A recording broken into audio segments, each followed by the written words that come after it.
Hey there, I'm Colin Weston with the Mod Golf Podcast. Welcome to our latest episode. And today I have an awesome entrepreneur, and that is Lisa O'Hurley, who is the founder and CEO of LOHLA Sport. So Lisa and I just finished up our audio podcast, and we had a longer conversation, talked about some awesome things there.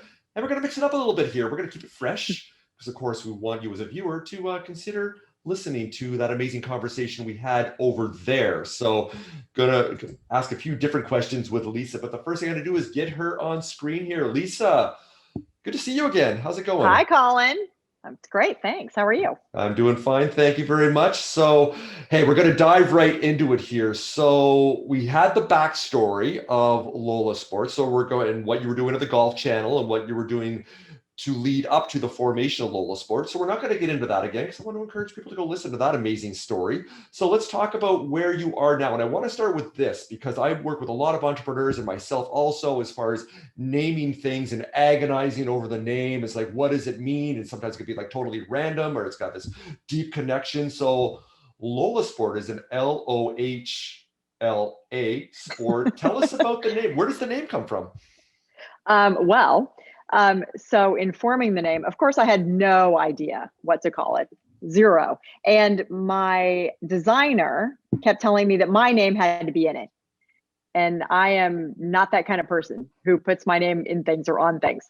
So, it kind of got around sort of at the dinner table, the fact that I always sign everything LOH because of Lisa O'Hurley. All right. Usually I put a little apostrophe in there too, but we decided to leave that out. So it was actually my son who thought of the LOHLA, LOHLA, and he thought of it as LOH Ladies Apparel. But then it kind of derived into LOH Los Angeles because it's definitely, it's all, our headquarters is in Los Angeles and it definitely has an LA feel. And so then we went with LOHLA Sport. And by the time we had the name, I think that Paul, who's my designer in England, I think he had a logo turned around in 24 hours that we all loved and we pushed forward. Boom. So, okay. Well, now it makes sense. So, your name plus LA, where you live and you embrace that LA lifestyle. So let's segue into that. So you saw this opportunity in the market with the women's golf apparel and really sport apparel, because you don't have the word golf with LOHLA Sport. I think that's very smart. So you're not kind of boxing yourself into a corner, even though the golf corner is a very big one. You have a much bigger opportunity there with leisure and sport and off the course apparel wearing opportunities. So tell us about the connection between LA lifestyle meets European design aesthetics. So tell us what that means exactly. I know. And actually, the connection is pretty close, I would say. First of all, the LA lifestyle, it's a pretty relaxed lifestyle. It's very, very natural. We're outside a lot. We work out a lot. We eat well. It's a pretty good place to be. There's, that's why there's so many people who live there. Sun's always shining in LA. But because of that, we like to be comfortable. We're a pretty comfortable group, not too dressy.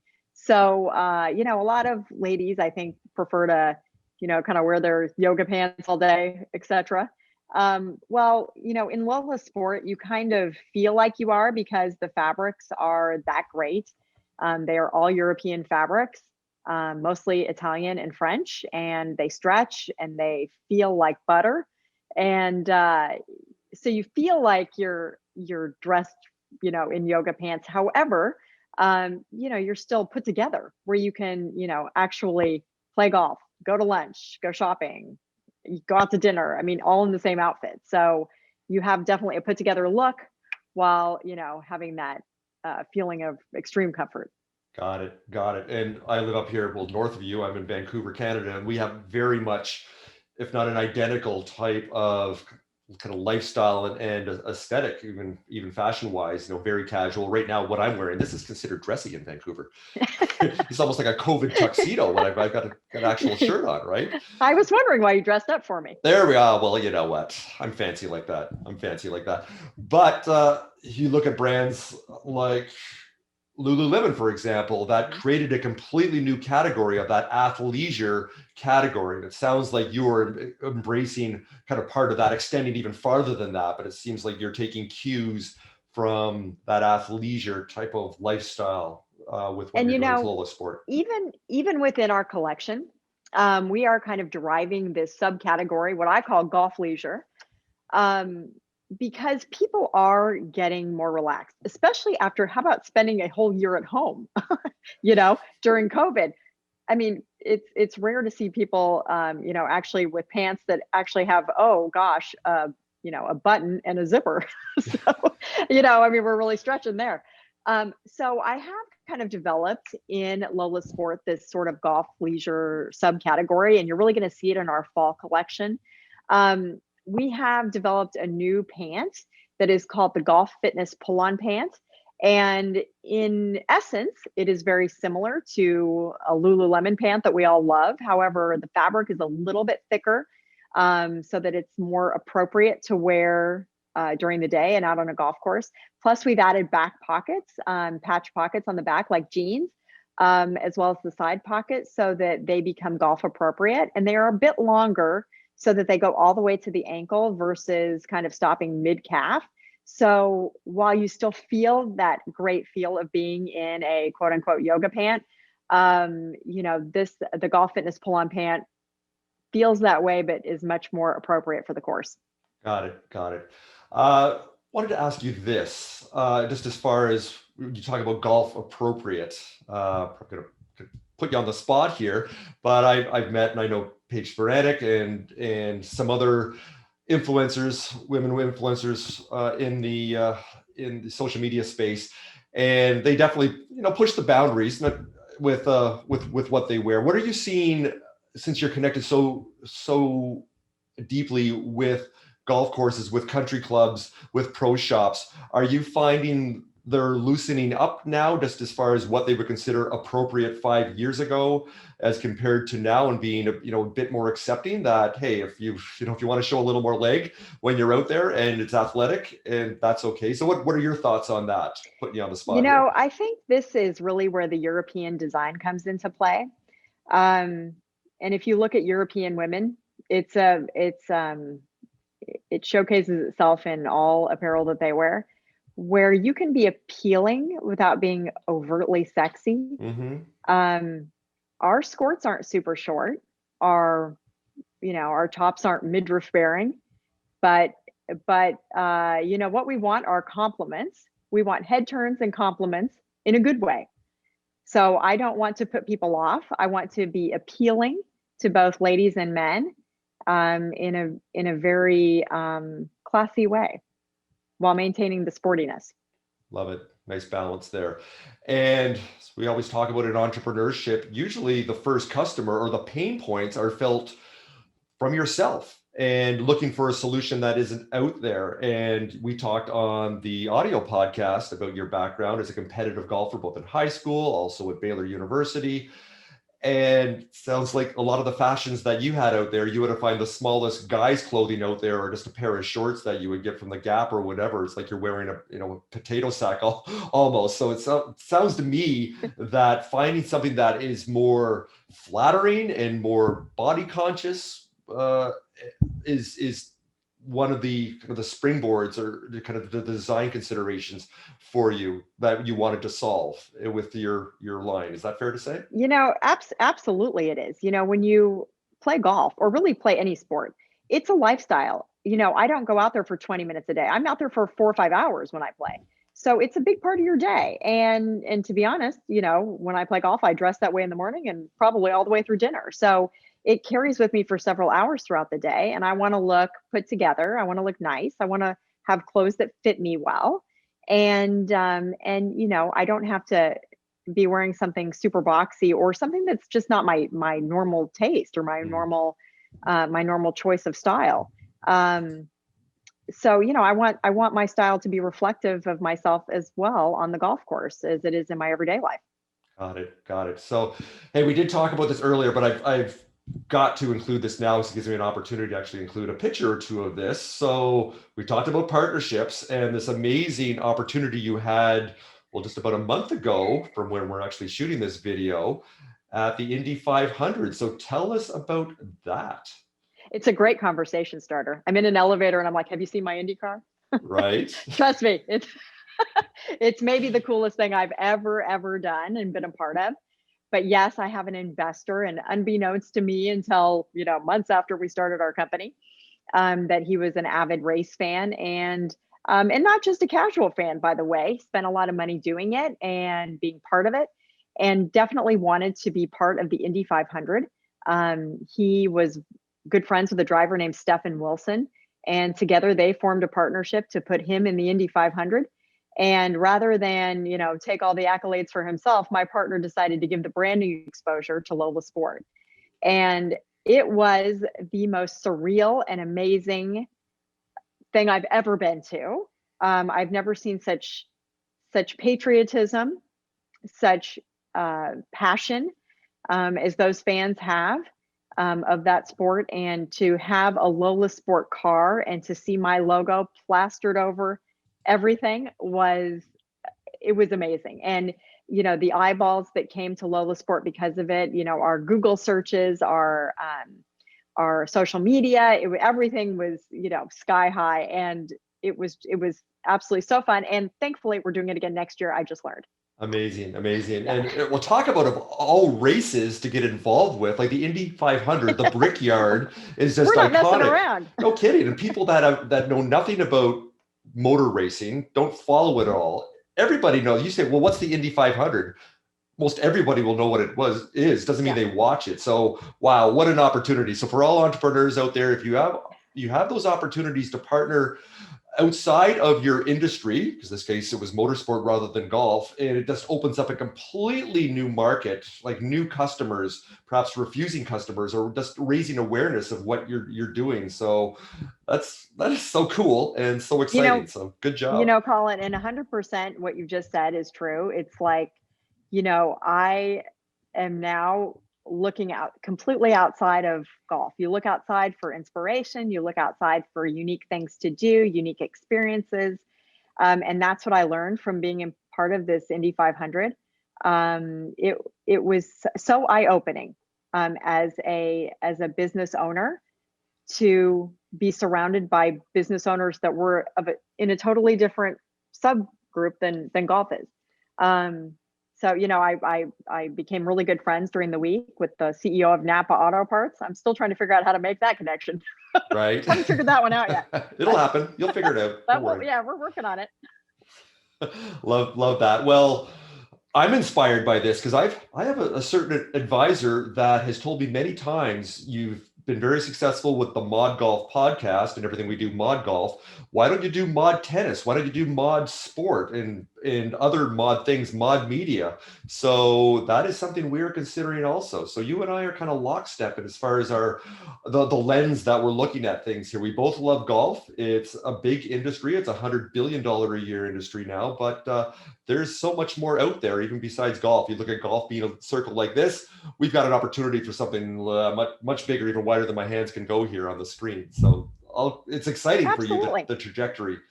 And when you look at golfers, when you talk to golfers every day, they're not just involved in golf, they're involved in other things. So it's really cool to push yourself. So Colin, I'm going to push you to grow your podcast, and you push me too. Okay.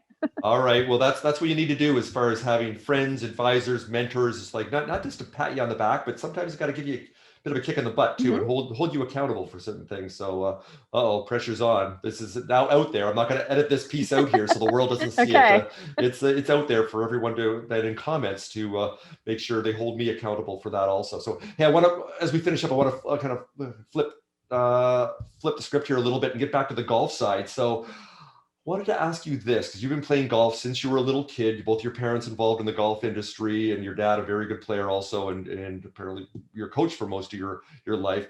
Share with us at least one moment that you can remember. What is your favorite golf moment of all time? I have it without a doubt. Without a doubt. I made a hole-in-one on a par 4. Wait, what? What? Uh-huh. Go on. Okay, so at the time I was working for Golfino.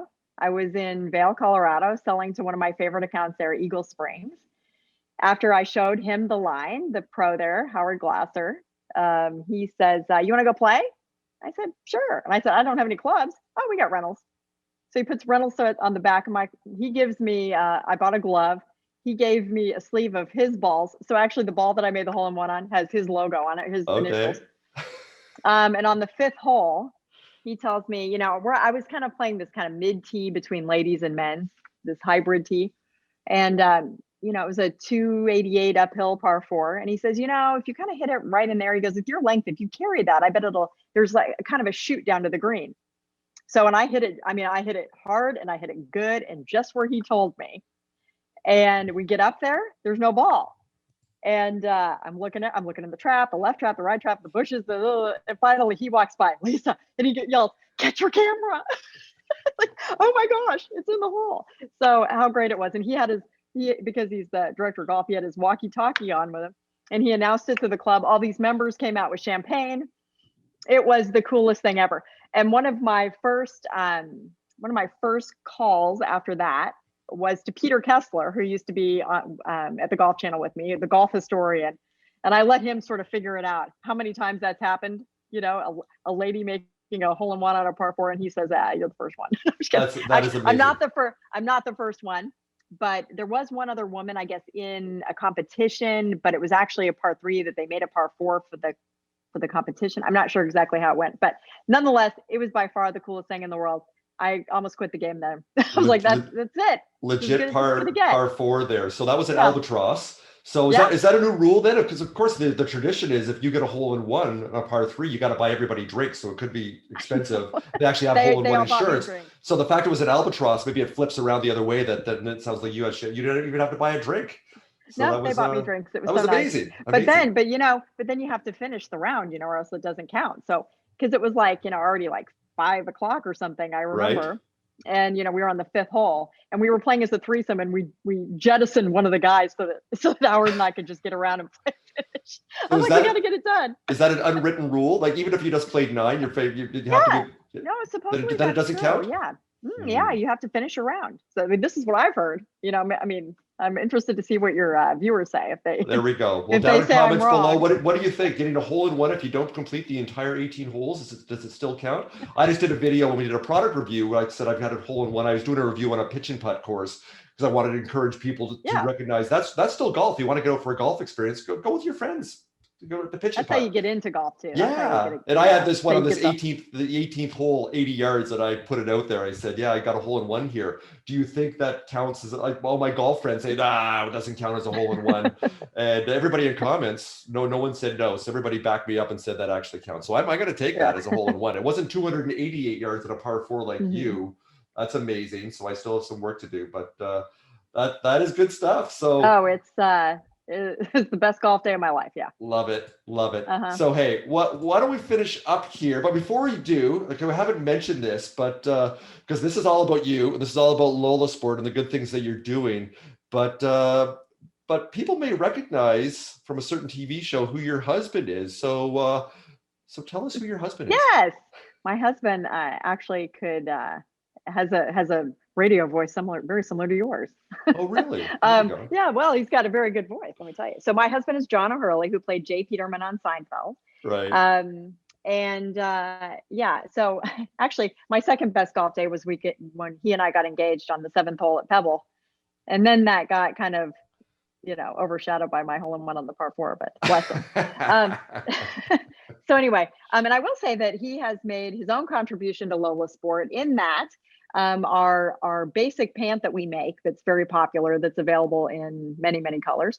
The name for that pant is called the Very Pant. And that is because when John was playing Jay Peterman, he often described things in a very specific way, such as saying, "Oh, that's the very pant I wore when I climbed the Himalayas," or "It's the very pants I wore while getting out of the gondola in Italy." So, we always kind of joke about that in the house anyway.